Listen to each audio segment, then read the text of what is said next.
So welcome everyone again to the final webinar with Rob for this year, which is about public speaking, how to speak and present your ideas. And as we were discussing, this topic is really important, not only to present in front of large object, as Rob said, but even in a small object or one-to-one is really helpful. So today is very useful webinar, so pay much attention. And Rob, you already know him in all the previous webinars we had. He's really experienced expert in the field of learning and development. He has huge and long experience in working with giant energy companies such as Shell, Gazprom, and many others. And I think now he is making his own consultancy organization. Yeah, I follow it in LinkedIn.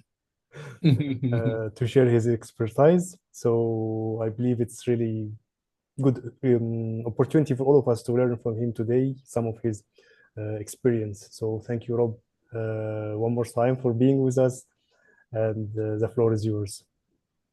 Thank you so much, Dia. Thank you so much. And thank you so much for all the participants who are joining for today. Some names are familiar to me again, and I think it's interesting topic to talk about. And of course, this is a topic you should practice. And like last time on negotiation skills, something you need to practice. And I hope that you did practice also your negotiation skills with your family, friends, and etc. Because there's something you can do. Just listen, things you do. These are the tricks. The tricks are very simple. Today, we have simple tricks again. Just simple tricks. But I like to start with a video to see what chaos can happen when you are not careful enough. Well, it's an advertisement, but it's chaos. Look at this. Oh.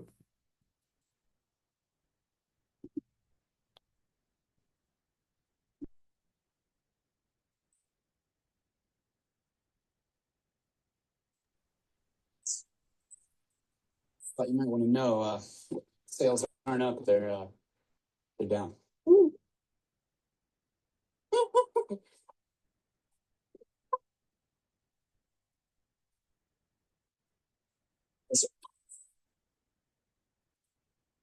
On a new job, we've got the most.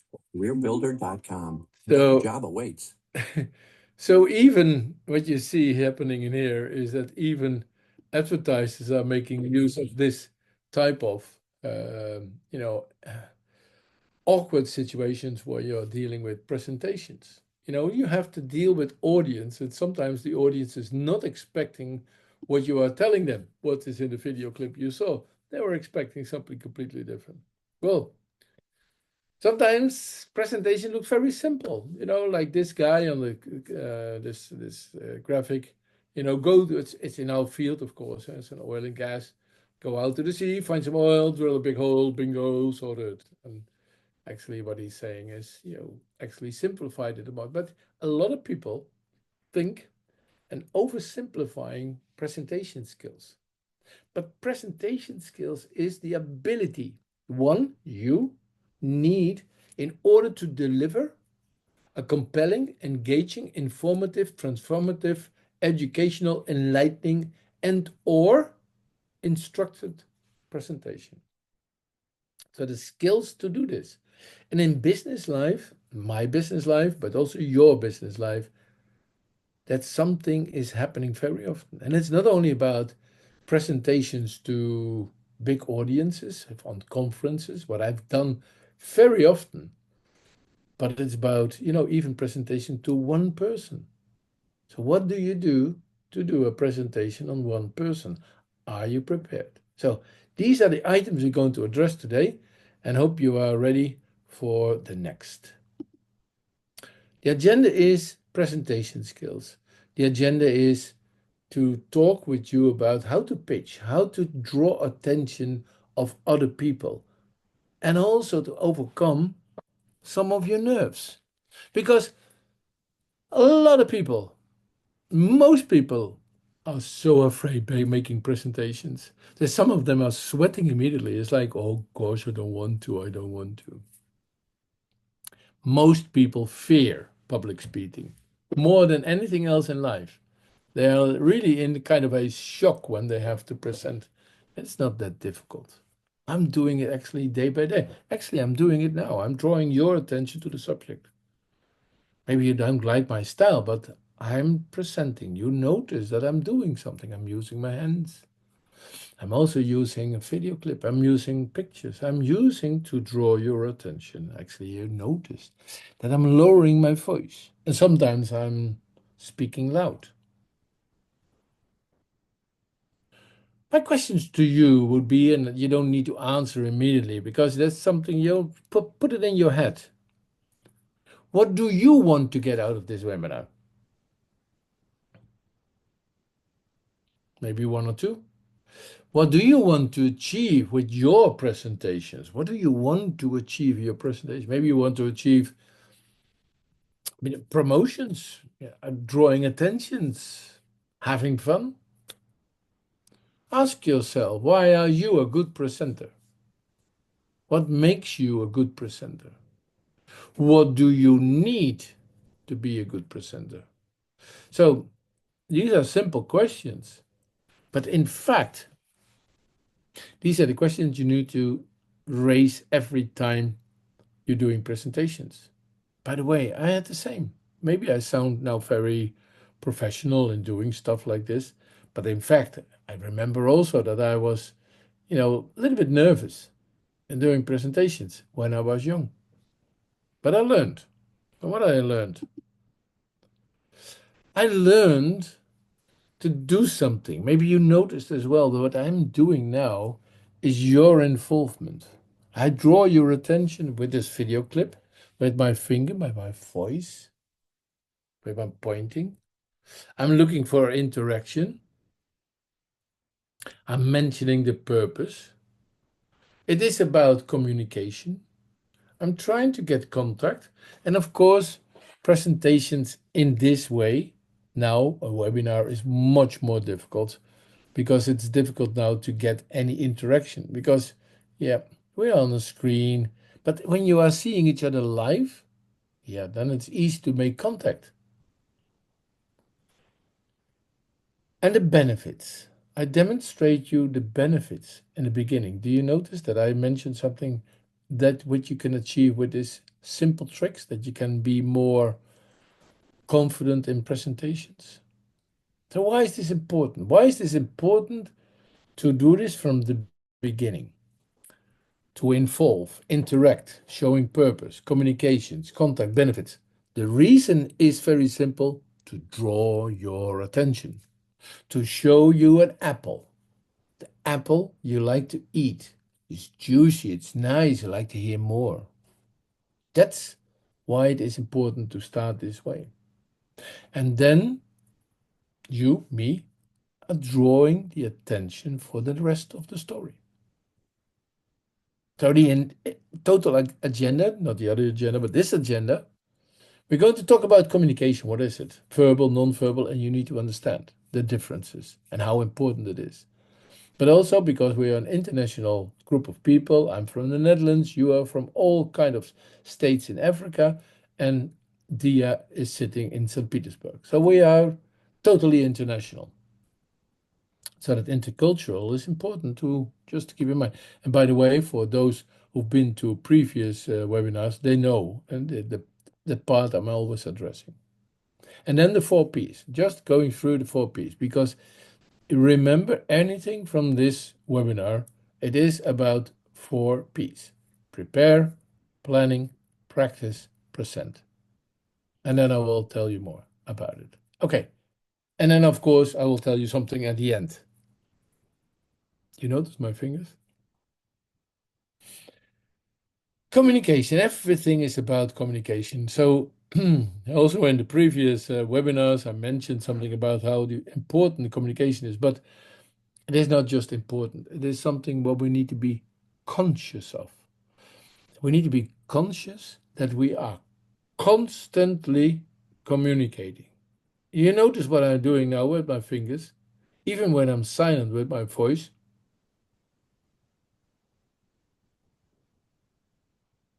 I am communicating. The moment I'm walking into a room, I am communicating, even when I'm silent. So communication is not only about blah, blah, blah, blah, blah, but communication is about the non-verbal part as well, but also your presence, your walk, how you walk into a room. That's also communication. So remember this. Communication is something you need to be conscious of, constantly conscious of, that you are aware about communicate. I will tell you one interesting story. Once I was, when I was younger, of course, I'm now a little bit older, I was a real trainer, so management trainer. I was a management trainer and I was dealing with groups to teach them influencing skills. And I had an older uh, trainer with me. So there were always two on a group of 16. And this older guy, he was called Eduard Povel. He demonstrated me something and he teach me something I never forgot, and I'm still doing it now today. The moment I'm presenting, he said, the moment you present, you need to know where you are standing in the room. You need to position yourself. And I was like, what? Yes. Look at the room. What are the positions you can take? Ah, now I know. And still I'm using this, that you are positioning yourself in the room, because where you position yourself in the room, it's part of communication. Go look at, conferences. You probably visit conferences, teachers, etc., and observe them. Observe them about how they are positioning themselves in the room. I can tell you already now up front, 9 out of 10 have no clue. I saw awful examples on the conferences where people was just jumping over the stage like this. It makes me very nervous, but they don't know how to position themselves. Where are you standing? Oh, and some others are just standing in front of the presentation, so their head is in the light. It's awful. Everybody knows. So communication is more. It's a process. And it's now just mentioning this for you as a kind of a definition. It's a process in which information is exchanged between individuals through a common system of symbols, sign, and behavior. Understand this. It's about having the same understanding. Be conscious about what you do, where you position yourself, where you walk, even where you walk. Okay, one tip.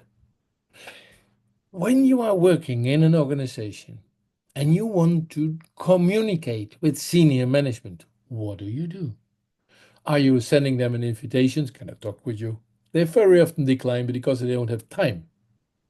But what you could do, think through that you are walking when you need to walk through the building from A to B. Consciously, you actually are walking from A to B through C. So you're passing the floor, if possible, where your stakeholders are who are important. And when the door is open of them, you just say, "Hi, how are you doing?" And they would say, "Hey, how are you doing?" And if they know you, if they don't know you, they will ask you, "What did you do?" At that moment, you made immediately one quick impression. But you are prepared, because if they ask you, "What do?" you don't need to tell them in 15 minutes what you do and all the details. You have already prepared a very quick line. I'm the talent in your organization. I'm here to save money. Whoa, are you? Oh, that makes impression. Yeah. So communication is the process, a meaningful interaction, but consciously. Personal process between people involves a changing behavior, means to influence others, expression of thoughts, emotions, words, and actions, tools for controlling motivated people, it's social and emotional. Ah, definitions, all definitions, but be conscious of it. Just a little bit of theory. Communication is also about sending emails. It's also about voicemail. It's also about memos and letters. But understand it's about low richness and high richness. So face to face is more rich. So what we are doing now is a low, you can call it low type of quality of communication, because this is not really a video conference. Face to face is the highest quality. This you could maybe see in the middle. What we are doing now is a webinar. But we need to understand that there is richness and low richness. The elements already mentioned to you, and see this, what on the bottom, it's coming from a guy in 71. So this is all theory. So, but words and verbal stuff is highly important, but body language and tone are even more important. So that's something we need to keep in mind. We have the power of the body, the eyes, the face. When I am doing a presentation face to face on a conference, for instance, then my eyes are catching all the other eyes. I'm trying to catch all the other. And everybody knows when you are catching eyes. And my body is sending silent messages as well. It's eye contact, grab them. It's facial expression. Once I was in a meeting where I was just looking a little bit like this, and the person on the other side of the room, 25 meters away, said, "Are you concerned?" I said, "No, no, no, I'm thinking." So facial expression is doing something as well. And posture and gestures, this, but also where you position yourselves. You position, how are you holding your hands? Are you interested or are you interested? The time and space and clarity sends secret messages, where you position yourself, but also how you talk in time, punctual structure, space. How do you move in the room, in the presentation? Where do you stand? Territory, connected with the audience. Look them in the eyes. They are sending all kind of messages. And coming back to the previous slide, yes, only 7% of the words verbal is effective. So if you really want to be effective communicator, watch your body, watch your tone, and your position. There's a contrast, interesting stuff about non-verbal and verbal, is that non-verbal is more ambiguous than verbal. So meaning there could be different interpretations of your non-verbal stuff. You know, I can use my fingers in a different way. So people think, "Are you nervous?" I'm saying, "No, I'm just like to use them." Non-verbal, but non-verbal is continuous. So I can stop talking. I still communicate. And it's multi-channeled. So it actually, you can smell, you can hear, you can see, you can feel. Non-verbal gives more insight into the emotional states. Yes, of course. You know that I'm a happy guy. I'm always smiling. I'm talking, smiling. But then you see what the emotional state is, or at least. Once I was joking with people in the room and telling more or less a similar story like this, and I said, "Well, I think it's now time to go for lunch because I can see everybody is hungry." Okay, but it's joking, but of course, it's true. You can see that people are hungry in a room. Be careful. Meaning of nonverbal communication very often are cultural determined. I will tell you a little bit more about it, but for instance, a smile may indicate enjoyment in one culture. In my culture, everybody, "Hey, okay." But in other cultures, it's not. Dia, are you still online? Yes, Rob. Dia, if I'm smiling in the street like this in Russia, what would they say? They will think you are crazy. Why are you smiling? "Hey, I'm a friendly guy, I'm smiling." But the Russians would say, "Total loco." The hand gestures is the same. I'm not sure if I have that. Oh yeah, I have that here in that one. But let me give you one more hand gestures. So if you're using this signal in the Netherlands, in a bar, you're going in the bar, you're putting up your fingers like this, then everybody knows what he's meaning. Everybody knows 2 beer or 2 drinks. When you do this in England, what would happen, Dia? They will like beat you. They will beat you. They will totally beat you.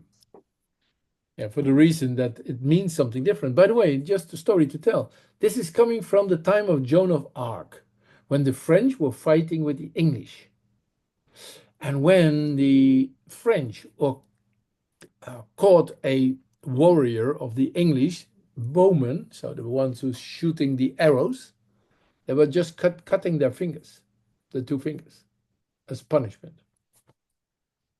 So what did the English do to show to the French? And in those days on the battlefield, they could see each other.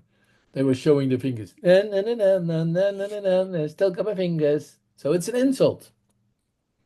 So it's an old insult. So when you're going to England, never go to a bar with this or on the street. And don't smile in Russia like this. Unless, as a foreigner in Russia, you can do. That's easy. Because then you are forgiven because you don't know the rules. But the same is when you're coming in the Middle East, Dia, you know who is going first through the door. Yeah, the person on the right It's the side. person on the right. And then you need to do it very easy, switching sides so that then the other person can go first. Shaking hands is the same. All these opening doors for women, same. Shaking hands with women in Russia, same. So understand a lot of non-verbal stuff has different meanings. So here's the one. I like this one because you need to understand this is a general sign, you know.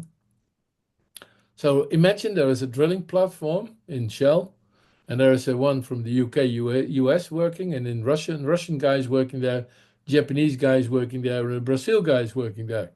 And is the drilling going okay? UK, US guys say, yeah, okay. And then the Russian guy thinks, what?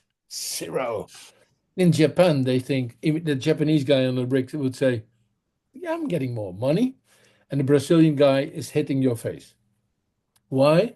In Brazil, this means don't do it, never do it in Brazil.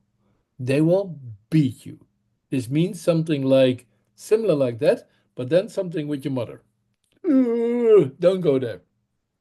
Once there was an American president came into Brazil on visit on the stairs outside of the plane. He said, "Beautiful people of Brazil." Ooh. So the body exercising is something you can test. You can do it yourself. Feel where you're grounded. Sit in your chair or stand on your feet. Active spine. Feel your muscles. Center cord. Fingers stop. Shoulders up. Head spin. These are exercises. You can do your exercise to make up your muscles and your body a little bit more loose. Jaw. But this is an exercise. Don't do this on stage. A very important one is I like it is testing your lips before you're doing a presentation. It's rubber lips, brum, brum, brum, brum, brum, brum, brum, motorboat, brum, brum, brum, brum. So these are now loose. I can do a presentation and a tongue roll. So now I can do something with my body because I'm a little bit more comfortable with my body. So just to remind you that we have communication in patterns, there are interpretations, expectations, it's influence, manipulation, leadership, dominance, and they're all inbuilt characteristics of language. And when you are from different cultures, yeah, there is some challenge in there when you are from different cultures, of course, because we have a different understanding of the non-verbal and the verbal parts. So for instance, this is a very funny one because we used it very often by the way, in Shell, because we had a lot of miscommunication. By the way, my first years in Shell was a little bit difficult because everybody said to me, "Oh, that's an original point of view," and I said, "Yeah, of course, I'm new. Why not?" What he actually meant was something like, "You must be crazy," and I thought they liked my ideas. Or they said to me, "I hear what you say," and I thought, "Yes, of course, it's brilliant. I'm new and Shell. Why not?" But actually, what they meant is something else. So what you see in here is that there's also something in language, specifically in English language. What's happening a lot is that you have words or sentences meaning something else than is said. That makes it very complicated. When I learned this one, you can use it. So that's an interesting point of view. Then people in my team in Shell would ask, is that your Dutch style or your English style? So it makes a little bit loose, So, but this is a point you can use also in your presentations. What you are presenting, you can understand. Oh yeah, my audience are English. Let's keep that in mind. And yes, although people are looking like a hand, don't shake them. So go beyond your, call it your expectation. I can have an expectation about people in Egypt, like Dia. But don't have this expectation. Be open-minded, because otherwise, in specifically in intercultural environment, intercultural communication, you can make easily mistakes. This Okay, I don't think in this graph it would end very nicely. It's actually quite simple, isn't it? So this is an expression how people are dealing with culture, or they're walking through it, like the Dutch, they are very straight, talking that way, or they are English around the bow. It's simple? No, it's not, but we need to be cautious. We need to be cautious about understanding. I put this one as well about timing. So a lot of cultures that are on time, specifically on time, on the minute on time. And a lot of other cultures, they are late, coming in whenever it's possible. Do I need to become angry when they are late? No, of course not. But we need to understand each other. Also in the tradition of gifts. When I was traveling to Russia, it is normal to give gifts, take the gifts. By the way, in the Netherlands, if we give one times a gift, then it's okay. Funny. Meeting over lunch. A lot of people don't like meeting over lunch. Don't do it with the French. They love to have the lunch and not a meeting in the lunch. Dress codes. Are you wearing a tie or no tie? When are you a little bit more loose, etc. Smiling, already mentioned in Russian culture, Dutch culture, the non-verbal part of called vocabularies. The same, how many words are you using to express yourself? Understand this. We are all now on this webinar talking English. But when you are dealing with intercultural part, you need to understand that English is often the second language. Now, today, you and I, we're sitting here, English is our second language. My first language is Dutch. First language of Diaz, Egyptian, Arabic. And the second language, probably now for Dia, is Russian, and the third language is English. But always understand that in your primary, your native language, you have about, not sure, but it is, all the science is a little bit different than this, about 50,000 words, actively, non-actively. This is most languages like that. So there are a lot of words in this language. But you don't use them all the time, but you have opportunities. In your first non-native language, in my case, English, on the level, so you need to measure this on the level of grads, there are only 5,000 words. So 50,000 against 5,000 is a lot. And of course, I learned a lot of extra words during my time in Shell. But that's not sufficient. That's totally not sufficient. Because there are still words I never heard of. And that's a huge conundrum. In fact, I would call it hairy conundrum. And now everybody is asking or looking at each other or at the screen and wondering, what is Rob saying? Conundrum. What is a conundrum? Well, that's a word that's one of the 50,000 the English and the Americans could use, and most people in the world don't use. It means puzzle. It means, yeah, it's actually a puzzle problem. It's a conundrum. Now you have one more word to express. The 4Ps. We're going to talk about 4Ps quickly, because that's something you need to do now to make a structure to your presentations and to your pitches you're going to do. So in your presentation you're going to do for this project, keep this in mind in your way towards that presentation. Planning, preparation, practice, and present. Right? These are the 4Ps. Keep them in mind. The first, planning. You need to answer the questions for yourself. Who is the audience?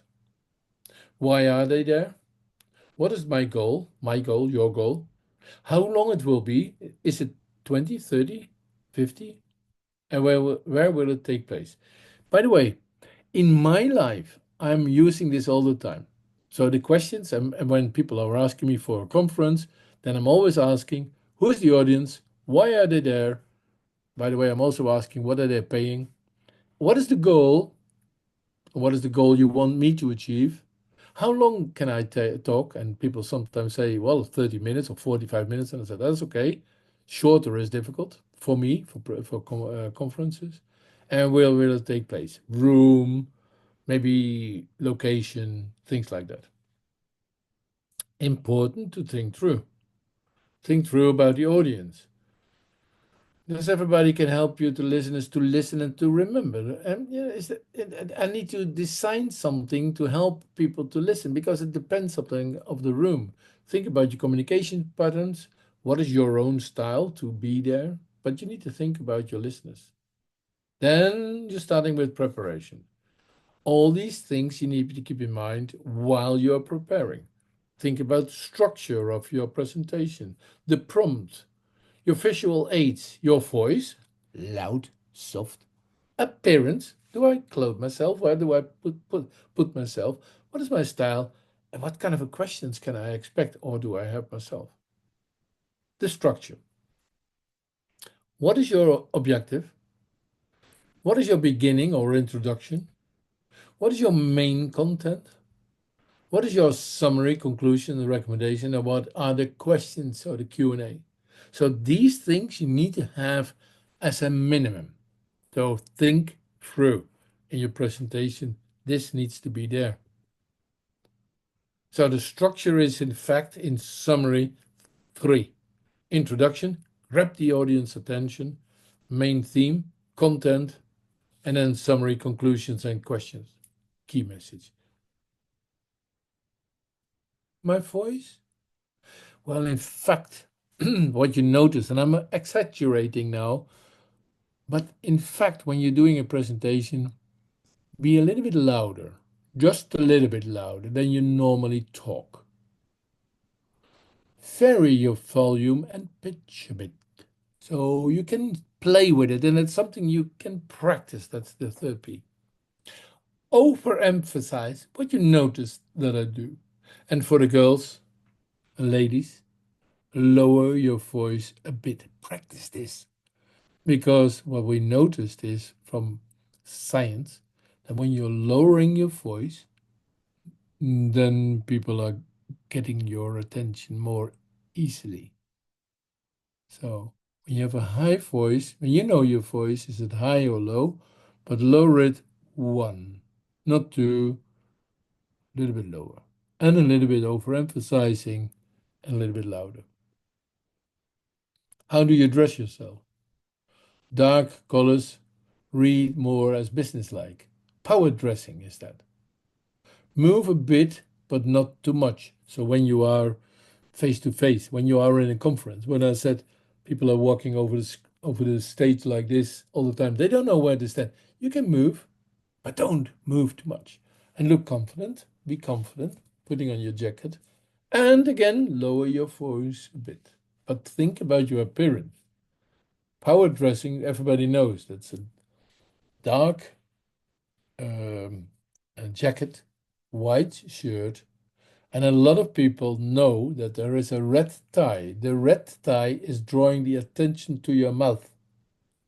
But sorry, I have to say this, but nowadays when I'm looking at the American government, everybody's wearing a red tie and they look like clowns. Because you notice that Trump, he is wearing his tie almost on his shoes. So that's not drawing attention to your mouth, that's drawing the attention to something completely different. So that's not how it should be. And by the way, it's a wrong color of red. I call it clown red. It's not good red. So red is red. You need to have dark red. Okay, let's talk about your style. You already have a style. And a style is your own. That's you. And so don't copy others about how to move or what to do, but think through about this is me. Use your words and sentences you use in normal days. Be yourself. That's your style. That's you. Don't be me. And of course, you can use all kind of aids, like what I'm doing now as well. I'm using the slide pack, PowerPoint. It has a good purpose and more. It's for large audiences good. It's also very good now for webinars. And you can do all kind of techniques, of course, but it's helpful to draw the attention. A little bit on PowerPoint, like on this one. So a lot of people are using PowerPoint nowadays, like I do now as well. So there are a lot of advantages in there. It's easy, quick, simple. You can prepare it in advance, good for large audiences. You can include all kind of graphics and pictures, and there is something to look at. And there's only one mistake. Don't do this. If you do it with a big audience on conferences, be confident to talk to the audience. Never, ever turn your back to the audience because you want to see the slides on the screens behind you. That's the most stupid way to actually disgrace yourself and lousy presentation. Always be prepared. Know what the slides will be. And sometimes there are means helping you by putting your laptop in front of you so you know what's happening in there, but never turn your back to the audience. Disadvantage of PowerPoint can be tedious. It's not very dynamic, although it depends on my talk and things I'm doing. So it's add-on, isn't it? And it's easy to overload with information. I was today in school and university for myself, for private reason, and the professor was a nice guy, by the way. But on the top, so the way that you can see now the word PowerPoint, that was very big, and the rest was so small I couldn't read. And he didn't know, but okay. And some of the slides were totally overloaded. It's like, oh God, yeah. So maybe I should help him as well. And you notice in my presentation as well, I'm not using animation because they look silly. It's a little bit childish. Don't do them. And there is a tendency to read word for word. Never do. You've noticed that what I'm doing now is not reading word for word. Practice. Rehearse everything. Specifically when you are not comfortable with it yet, but rehearse. So what I'm doing, still do, is my planning. I'm preparing myself all the time, although maybe I'm going a little bit faster. I'm not practicing, to be honest, but when you are new to the game, rehearse, practice. And by the way, some occasions I rehearsed for big conferences because I need to know the timing. That's the practice. You need to practice the timing. Because when they say it's only 20 minutes, you cannot overrun. So practice timing and rehearse it with a friend. And in practice, you can, go through your mind about, what you're going to do, what you're going to talk about, what's your purpose. you need to think through about your audience again. Make some notes about the subject. But don't write it down word for word in your preparation and your notes, because then you have the tendency to read word for word. Then you are totally lost. Don't do this. But you can use small pieces of paper and number them, and then actually have one word or two words in front. And PowerPoint, by the way, has this type of support as well, with timing features, etc. When you have a screen in front of you. By the way, I don't have that support now in here. So time your talk and practice it, and then practice it again. So don't do it once, but do it twice. And then finally, your presentation. So now you have planned it, you prepared it, you practice this, and now you need to do it. So first of all, make a strong start. I will tell you more about it in a moment. Engage your audience in the first 2 to 3 minutes.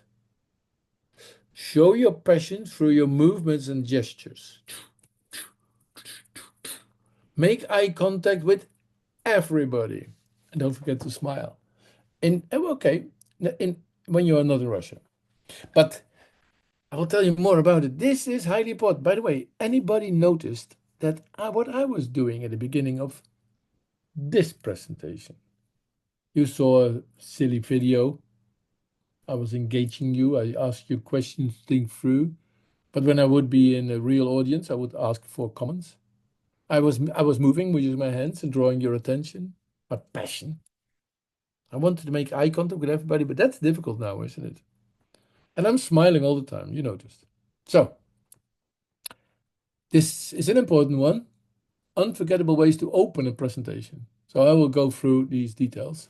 So there are 9. Rather, maybe there are more, but these are just examples. So,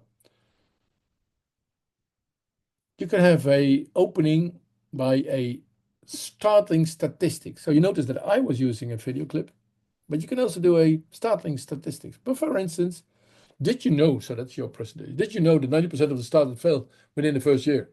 Today we are going to explore how to be in a successful 10%. Whoa, everybody would say, that's okay, I'm interested. Or a provocative question. I did it a lot, provocative questions on conferences. But this is an example. What if I told you that one decision could increase your productivity by 30%? Let's dive into what that decision is.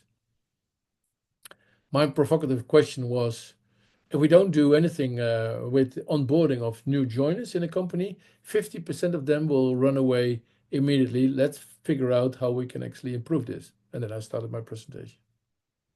A powerful quote. So you can use quotes of people. So Angelou, Maya Angelou, once said, people will forget what you said, la, la, la, la, la, la. So you can use quotes. But that's something in the beginning because it's drawing attention. But it needs to relate, of course, to the subject you are dealing with. Yeah, it should be related. Okay, number 4 and number 9, but it doesn't really matter in which order. An engaging story. Then you are saying, okay, my story is at the brink of bankruptcy. Now I'm running a successful multi-dollar business. So I will tell you more about it. And everybody's like, oh yeah, I want to become rich as well. Dia remembers what I did a couple of times, telling people how to become rich. Because then we're talking about robbing banks. Not this way. Banks. Yeah, exactly. You're still remembering this. Yeah, another way. Yes. Yeah, robbing banks. But there is a risk in there. So I was talking about risk management. So becoming very rich, well, if you don't do anything, it will take 50 years or less or more. But you can become rich in one day. You need to rob a bank, but that's high risk. Okay, so you need to do something else. So understand this. By the way, I was once in Shell and I was telling an engaging story with a personal connection in a way. I told them, and there was a group of 200 people. And I said, I'm standing here in front of you, and it's a little bit scary because 400 eyes are looking at me. And everybody was laughing. It's like, yeah, foreigner. I said, well, this morning I woke up and I was actually standing in front of this audience. So this is my text. This morning I woke up and I didn't know what to tell you because I'm opening this conference and I had no clue. So I was started running. I'm running, so let's say 10 kilometers run. And it was autumn and I was smelling the leaves when I was, pounding through the wood and it smelled great. And the sun was rising and I felt the sun tickling in my skin. And I was still wondering, what can I tell you? What can I tell you about this opening? And then it became a little bit chilly and I was wondering what to tell you. Blah blah blah blah blah blah blah blah blah. And in the end, I got in the car and when I arrived here, I knew what to tell you because I was very happy at that moment because I was driving a new Mini at that time. And that car was brand new on the road. There was no Minis anywhere in the Netherlands. And everybody was waving at me.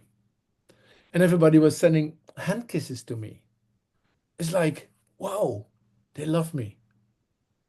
So now I got in this room with you and I know what the story I have to tell you. Can you imagine how I captured the audience and all the 200 were totally silent? And I met people years after, like you now heard from Dia, years after the story. They can still tell the story because you're using all the sentences of the leaves. You're hearing the leaves, you feel the sun, you can hear the wind, etc. You can do it with music as well. I did it once with the song from U2. It's a beautiful day. It's a beautiful day. Oh, you can do it in another song as well. Anyway, this is about drawing attention. And so, of course, you can do striking visuals, like I did with the video of these monkeys. Humorous anecdote. So you can use a humorous anecdote. You can do also even a bold promise. Hey, Dia, I'm going to make you a millionaire. And then Dia saying, oh yeah. Or a very interactive challenge. So, by the way, this is highly important, but don't forget, this is not the only stuff. Because what I noticed sometimes on conferences, that people do this type good, and then it was going down like a plane. So keep in mind, this is just the opening. So you can be very good at the opening, but the rest needs to be good as well.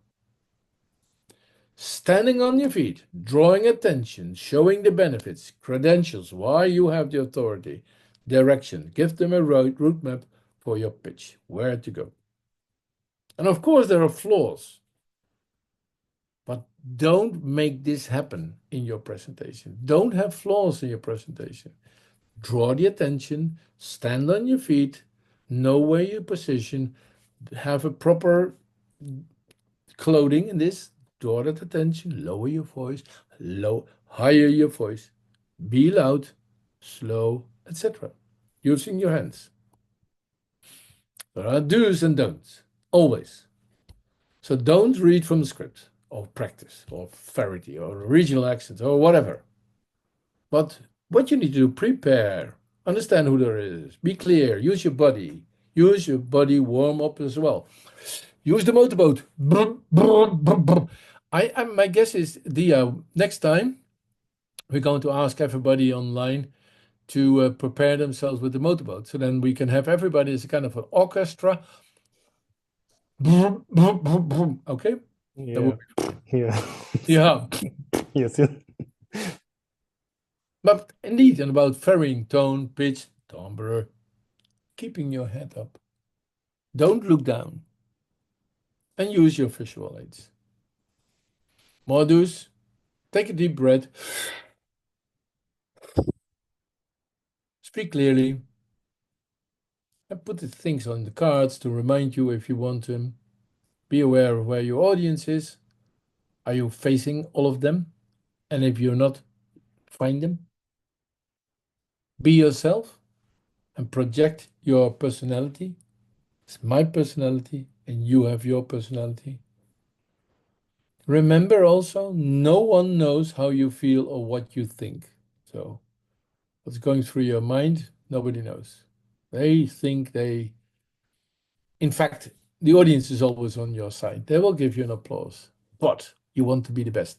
By the way, I was always the best on conferences. I was or number one, two, or three, depending on size and depending on the audience. With the Germans, you want to smile and having fun. Germans don't laugh. Joking. But it is an important one, smile and having fun. What you shouldn't do, again, don't rush, slow down. Don't fiddle too much. So, for instance, people sometimes are playing with pen. Don't do it because that's withdrawing attention. Don't use inappropriate language. So don't use, not even slang, but also not appropriate language. And don't panic. Don't panic. It's okay. You're getting warm. Of course, you're getting warm. You may feel a little bit a drip over here and a drip over there and a drip over here. Of course, you're getting a little bit warm, but don't panic. The audience is always on your side. And in summary, again, Dia, I did it in an hour. In summary, work accordingly to plan. Plan everything unless you are very experienced like I am. You always have the support of your audience, and there always will be mistakes. It's okay. And it will not, the world will not end if it goes wrong. Indeed. I actually once, I made a slip, things were not right. And then I said to the audience, sorry, can I do it again? And then the audience said, yes, do it again. Of course. You can be vulnerable in front of the audience. They're okay. And now we're closing, Dia. And there's time for Q&A. Yeah, is there a video or that's no video? Oh, yeah, sure. Oh, you see it right. I see some video. Yeah, there is still there is a video available because you can also close with a funny video. So remember we had this advertisement of this guy with the monkeys? This is the other one. So it seems pretty clear that buying lottery tickets is not a good business plan.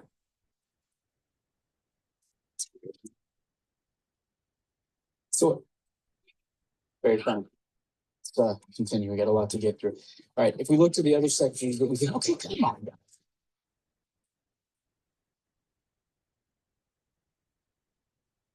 On a new job, we've got the most. CareerBuilder.com. Better job awaits.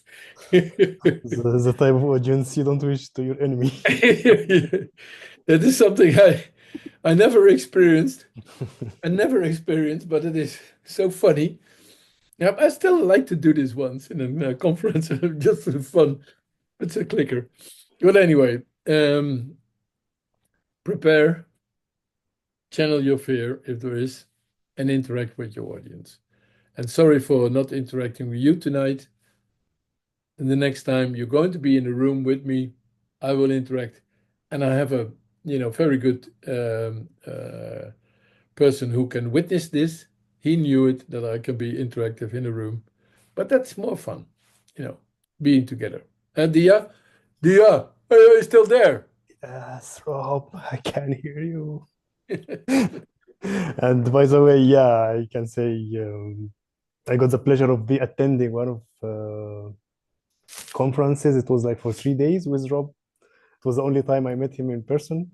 Unfortunately, it was only one time, but it was, yeah, unforgettable time.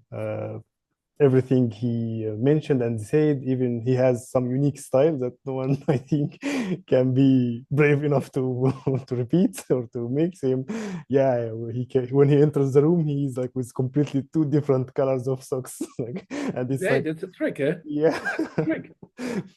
And Dia knows now that I was wearing two different colors of socks. Imagine what is happening. People will notice it immediately, saying, "Oh, you have two total colors of socks." Oh, yes, sorry, mistake. You draw the attention. It's a trick. But it was Of really course, that's nice. my personality. Mm. And I know also that Dia has his own personality when he's on the stage. Totally different from me, but has his own style. And that's the importance, having your own style on the stage or in presentations or whatever you are. It's pitching.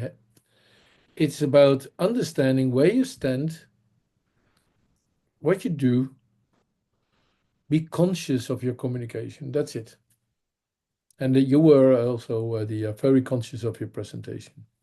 Thank you, Rob. The trick with the socks Mm. is a trick, Yeah. drawing attention.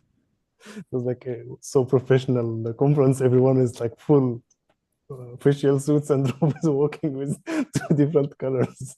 Like, whoa, who is this guy? Let's tell the audience. I was wearing a suit with a tie, not a red tie, by the way, just a normal, I think it was blue tie, Yeah, very formal suit. And then everybody say, "Are you having two colors of socks?" And the socks colors was red and blue, or orange and green, things was like that. yeah, Really orange and flashy the green. colors. And a lot of people pay attention to it. They like it. It's a little bit different. So it's a trick. Sorry, But it works very well. it works very well. We have Derek in the comments saying Rob and Trump in some kind of What is the comment? Rob and Trump, because like in most of the presentation. No, not me. I'm not Trump. No, but he has a different style, and maybe people are now on board during the webinar we've done about leadership. So he's a Boquito. Remember that I was addressing leadership styles. Yeah, He's a alpha male man, which is not the best leader in the world, to be honest. It's a bully leader. Yeah, but thank you, Derek. Thank you, Derek, for the compliments. We have Netzanet. Would you like to say it by yourself, Netzanet, or like Hey, Netzanet Yeah. said this is a topic I want to learn. So exciting. Is it okay, Netzanet? Yes, it's okay, Dr. Rob. Netzanet, did I hear you laughing? You were laughing. When? Now, I always laugh. now you're out. I love laughing. Okay, so we have Yeah. She has a prepare the question. message. Netzanet is saying how to prepare the message I want to convey for different audience in limited time, like 5 minutes, and get their attention. Well, that's a good question, by the way. And how to prepare, I cannot tell you, Netzanet, how to do this. That's something you need to do. But if you're thinking through communications and you're thinking through about where, and you're thinking through about the time, and you're thinking through about these elements, you can do it. Okay, I will tell you one more story. So for instance, Netzanet, you could use also your socks trick. That could be drawing their attention, but also, like I just shared with you, the 9 tips for good opening. But I will share you one. I was once in Shell, I was asked to do a presentation about virtual working. And it was a kind of a celebration meeting for that part of the business. And okay. And so I had to do a presentation, and I said, "How much time do I have?" And they said 5 minutes. And I said, "What? 5 minutes for a presentation? Come on." And then they said, okay, 10. What? That's nothing. Negotiation skills. That's nothing. And they said, "Well, you still need to do, but that's the time we have." So I was thinking, and I was checking with other people because that's helping. And I found a solution. So I bought balloons, not just average balloons, but good balloons. And before I started, everybody, oh no, when I started, I was doing one slide and saying, well, virtual working is a little bit different from co-located working, from normal working in the office. And to experience this, everybody is receiving now a balloon in the room, and everybody's got a balloon from helpers, 200 people or so, or even more in the room. And I was asking them, blow up the balloon, put a knot in there, and going to sit on it. You can imagine. It was hilarious in the room. Everybody was like, what? And some of the balloons were bursting, bang, in the room.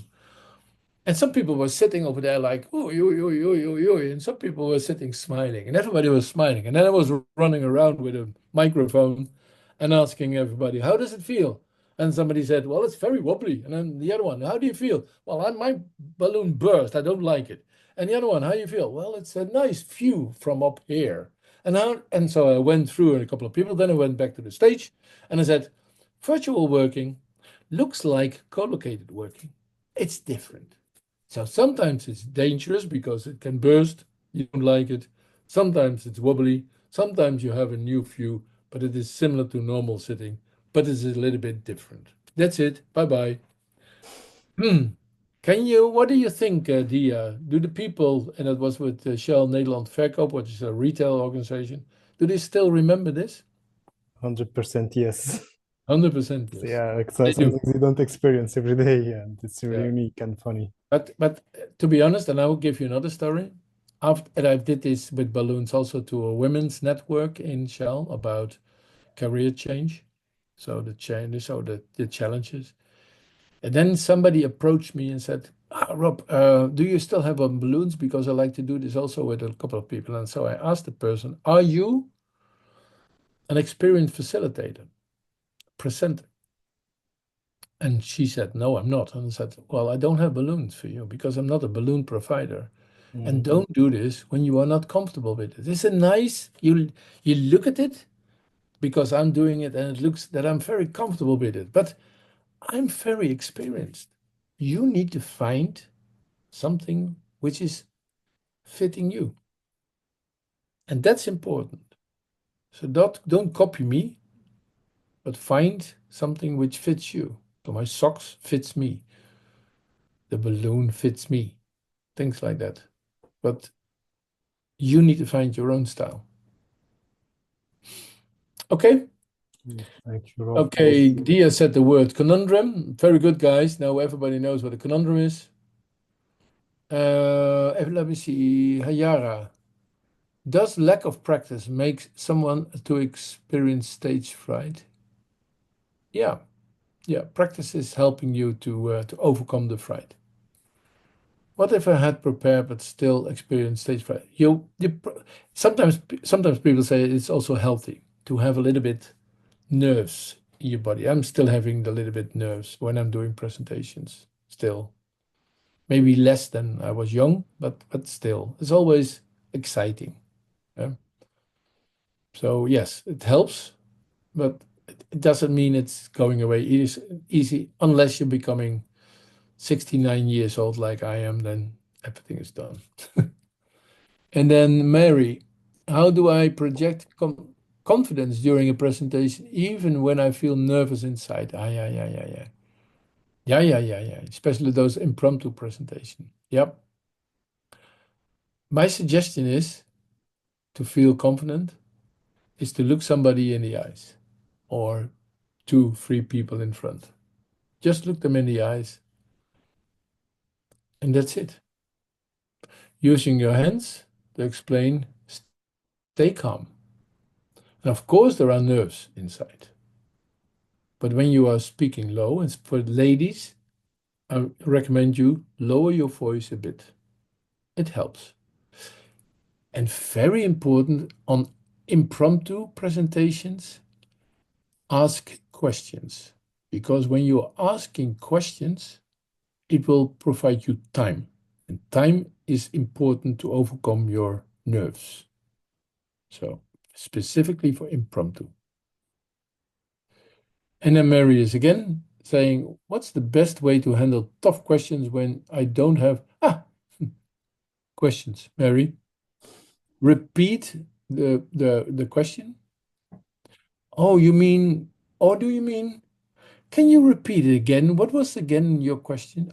Yeah, I got it. So no, yeah, and then you have time to have your brain working. I Uh, hope it helps. actually, Rob, sometimes when you ask the person question again about it, you take him to another direction, to another like different Could be question as that he well. knows the answer. I did it as well. Yes, I did as well. Do I understand you correctly that you mentioned something about black? What do you think about white? Sense certain. And then you are moving it into the direction where you know the answer. And sometimes it's what sometimes I'm doing this as a kind of trick, also in email. Then people are asking some kind of a question, and I'm not sure about how. So I'm just providing an answer, an average answer. Of course, not a foolish answer, but just an answer which is maybe touching upon it, not fully, but getting a direction. And a lot of people are fine with it. No worries. They're fine because you're demonstrating your confidence. That's it. You're the expert. And remember always, you're the expert because you're presenting this, so therefore you are the expert. But you don't know everything. And in ultimate case, when there is a difficult question, I did the same a lot. Then I'm actually saying, to be honest, I don't know. It's a little bit out of my scope. But I can try to find the answer for you later on. Maybe we can talk about it after this session. Then we have some little bit more spare time to discuss. So there are all kind of solutions to step out, to step back. And the people will be forgiven. Unless you're going to stumble in your blah, blah, blah, I don't know, but it could be, that is something the audience don't like. So be confident about repeating the question, asking again the question, summarize the question, putting in the direction. And if you really don't know, admit, to be honest, I don't know. Maybe I need to think about it, but let's talk about it offline. And everybody's fine. Dia, Yes, back thanks a to you. lot, Rob. Yeah, I think it's time for Time to the go. lunch. Yeah. So 15 minutes. Yeah. To be honest, I'm looking forward to meet everybody. If there would be an opportunity to make a kind of a alumni reunion type of stuff, it would be fun, wouldn't it? Dia? Yeah, for sure. As I mentioned earlier, it's like unique opportunity to meet Rob in person and enjoy talking with him, not only presentation, but talking, discussing with him. It's, yeah, really nice. And hopefully in the future, we'll work on some kind Yeah. of offline. That's something interesting to be mentioned, Dia, and for those also, for everybody else also, is like that I'm invited very often to conferences. Exactly, I'm now trying to organize a conference also in Abu Dhabi, where I was last week. And what we will do, it's very simple. The only thing is that you need to have some kind of a budget because I cannot travel for free, but it is for free. If I can travel somewhere, of course, not to Latin America in a coach class. I'm not doing it, but normal travel and accommodation. Then we can organize conferences. That's very simple. Yeah, and then you can invite other people as well. That's true. Hopefully, we'll succeed in it. Like me with the team, always discuss Yeah, ways of having it offline. yeah, but that's or finding sponsors who can do this. Yeah. Sometimes people are. So, for instance, a lot of companies I notice also in the Middle East are very interested in, having people to talk a little bit about a certain topic, and and it's not that expensive. Let's assume, business travel, etc. Let's say, and then there's no fee included, but let's say it's about $5,000, Mm, more or less. For a company who is sponsoring events like this, that's nothing. nothing, yes. That's nothing. That's not even a thing. It's like, yeah. And a lot of companies have budgets. Mm. Yeah. Hopefully, yeah, we'll manage it in, let's say, next cohort Yeah. after we started. We'll work on it. Yeah. I'm happy to help you out on this one, Dia, and everybody else who was thinking through about what is happening now. Mm. Okay, I noticed that we have overrun our time, and I'm very happy that a lot of people could join us today. And it's so great to hear familiar voices, Netzanet, for instance, and maybe we can run into each other once in Addis Ababa. No, I'm not pronouncing it right. Addis Ababa. I'm not sure, Netzanet. Say it again. You say what? You're the city you're from. Addis Ababa. Addis Ababa. I'm from Addis Ababa. Addis Ababa. Ababa. Ababa. I say Ababa. Ababa is flower. It means flower. New flower. Yeah, but the pronunciation is different. That's my problem. Addis Ababa. Ababa. Thank you so much. Exactly. Now you said it perfect. Like Okay, us, good. like Ethiopian. Okay. Thank you. You're welcome. Okay, we will meet each other. Huh? All right. When are you coming? I don't know yet. Hopefully one day. One day. All right. Okay. How was your visit to UAE? Look, I've got tent. All right. Not really, huh? I need to put a different filter. Yeah. Make you 10 filter. No, I'm too white for this. But it was a good visit, Nitsan. It was good. We had fun and good sun and good visits as well. So cultural visits and meeting friends. So that was good. Okay. Thank you, Rob. And guys, if you are, is it possible to open your cameras to take one last picture with Rob? Yeah, Nice. pictures, Yeah, picture time. picture. If it is not suitable to you, it's fine. But I need to put a different background, Dia, or not? for yours, it's fine. Yeah, because you have it blurred in your back. Any other? Yeah, trying to open your cameras. Let's take one. So everybody needs to picture for put the cameras on. And if you have someone from ESP, help me also please with the screenshots. Oh, nice. Oh, more people coming. More people coming. Yes. Matthew, Pepper, Paul, Sydney, John, Christopher. Hi, Chris again. Hi, Chris. Uma. Okay. Nice. Are you ready? 1, 2, 3. One more You took the time. picture now or not? I took one, yeah, but those so we didn't manage to open the cameras. One more chance. 1, 2, 3. Salem.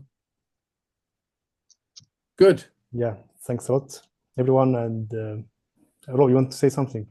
No, I'm fine. It looks fantastic. Thank you so much, Dia, for organizing. Thank you so much, guys, for joining. All the best. Take care. See you soon again. Goodbye. Take care, all, and Thank have a you, good evening. sir. Goodbye. Bye-bye. Bye. Thank you. Bye.